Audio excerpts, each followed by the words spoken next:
খবর 24 সাথে আপনাকে স্বাগত। নতুন নতুন খবর জানার জন্য আমাদের চ্যানেলে চোখ রাখুন।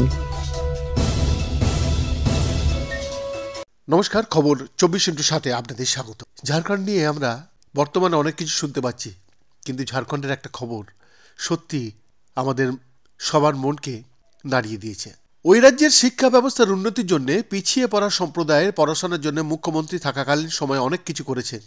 তারপরেও স্কুলের ক্লাসরুমে দেয়াল থেকে সরিয়ে নেওয়া হয়েছে ঝাড়খণ্ডের সদ্য প্রাক্তন মুখ্যমন্ত্রী হেমন্ত সোরেনের ছবি। এই ঘটনায় হতাশ সপ্তম শ্রেণীর ছাত্রী। নিজের উদ্বেগ প্রকাশ করে প্রাক্তন মুখ্যমন্ত্রীকে চিঠি লিখল ওই ছাত্রীটি। সেই চিঠি এখন সোশ্যাল মিডিয়ায় ভাইরাল।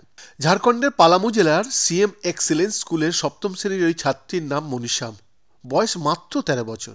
সে রাজনীতির কিছুই বোঝে না, কিন্তু মুখ্যমন্ত্রী থাকাকালীন সময়ে হেমন্ত সোরেন সকলের শিক্ষার জন্যে, শিক্ষা ব্যবস্থার উন্নতির জন্য কতগুলি পদক্ষেপ করেছেন, যা নজর এড়ায়নি ওই কিশোরী ছাত্রীরও।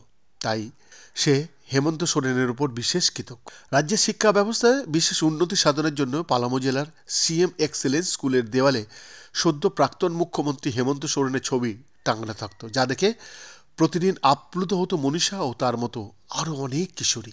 কিন্তু বর্তমানে রাজ্য রাজনীতিতে পালাবদল ঘটে গিয়েছে। অর্থ তছরূপের অভিযোগে গ্রেপ্তার হয়েছেন হেমন্ত সোরেন। এই পরিস্থিতিতে স্কুলের ক্লাসরুমের দেয়াল থেকে সরিয়ে নেওয়া হয় হেমন্ত সোরেনের ছবি। কিন্তু ক্লাসরুমের দেয়াল থেকে হেমন্ত সোরেনের ছবি খুলে নেওয়ায় হতাশ হয়ে পড়েছেন মনীষা। তার কাছে অন্যতম আইকন হয়ে উঠেছিলেন হেমন্ত সোরেন। তাই গোটা ঘটনায় উদ্বেগ প্রকাশ করে নিজের হাতে প্রাক্তন মুখ্যমন্ত্রীকে চিঠি লিখল এই কিশোরী, যা বর্তমান সোশ্যাল মিডিয়ায় ভাইরাল।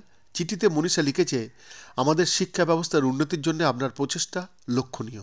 আপনি আমাদের যে সুযোগ দিয়েছেন তার জন্য আমরা শিক্ষার্থীরা কৃতজ্ঞ।